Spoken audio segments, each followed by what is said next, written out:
Hi guys, it's Chino with Treadmill Heroes. We're working on a Horizon EX59. The customer stated that they heard a loud kind of clicking sound and snap, and then the resistance got extremely hard.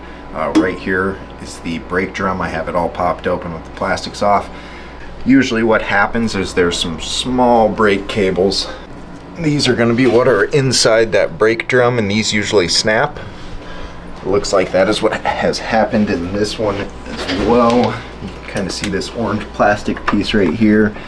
This is controlled by a servo, and then there's a cable that runs and attaches to this orange plastic and then to the inner brake drum magnet.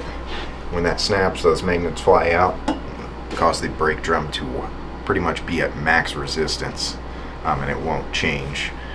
So we'll get these swapped out and we'll give you a how-to on changing brake cables on a brake drum. The first thing I'm going to do before I remove this brake drum or do any adjustments on it, I'm going to go ahead and mark its locations here on the frame and on this tensioning bolt. That way I can get it back to somewhat previous tension to what it was. Makes it a lot easier to get back to what it was too. You can start by loosening up these tension bolts. There's one on this side and one on the other side. You don't need to take it all the way off, just loosen it up. And once you have those loosened up, you're going to go and get these big nuts on the sides. I believe they're 19 millimeters. And these ones you do not need to remove either. Just loosen them up. As soon as you loosen that up, your whole drum assembly is going to be loose. We're going to pull this large brake cable out, get the drive belt shifted up and off the main pulley. And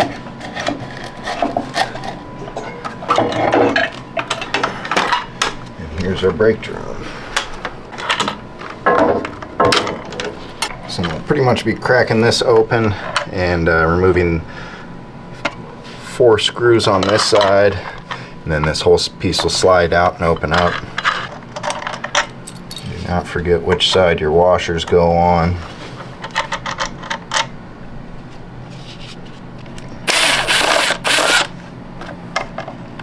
And an Allen key right here on this shaft. Yeah, they're not fun to yank open.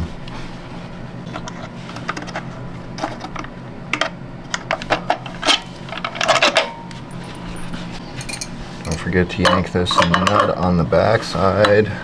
Helps keep everything tied together. And it looks like there is a snap ring as well.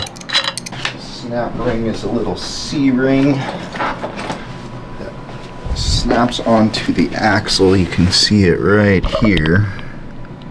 I'm going to use C-ring pliers to pry it open.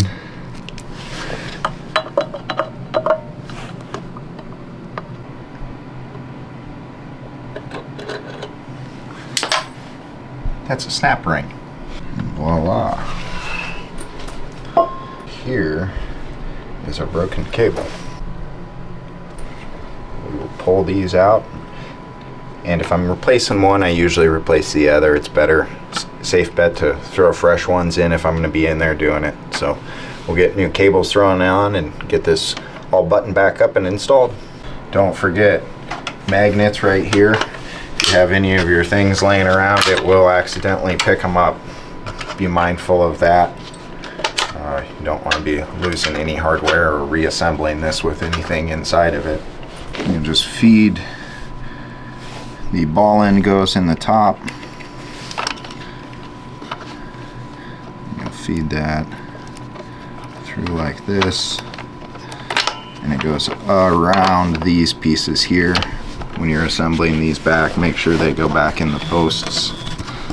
There's these posts up here, so that'll slide right in to place, right like that.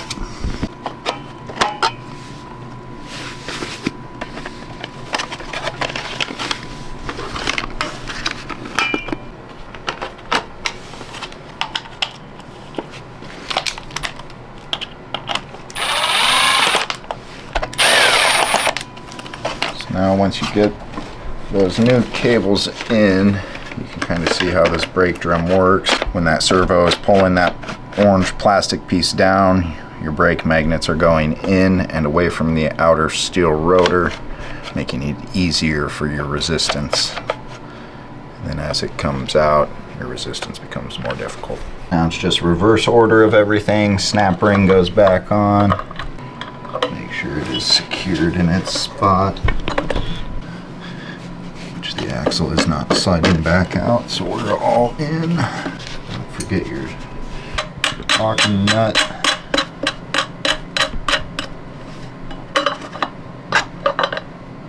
Sometimes you can pull the servo horn off the servo motor to get this large cable. Sometimes this one will snap and do the same exact scenario with the inner cables where it feels like the resistance is very difficult all of a sudden. So it can be one of either of those cables. You do unfortunately have to crack it open to find out.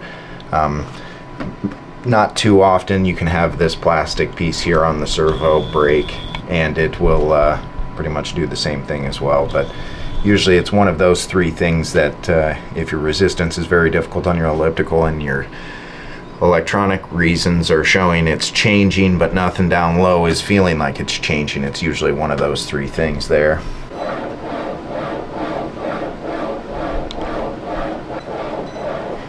All back to working order. Be super duper.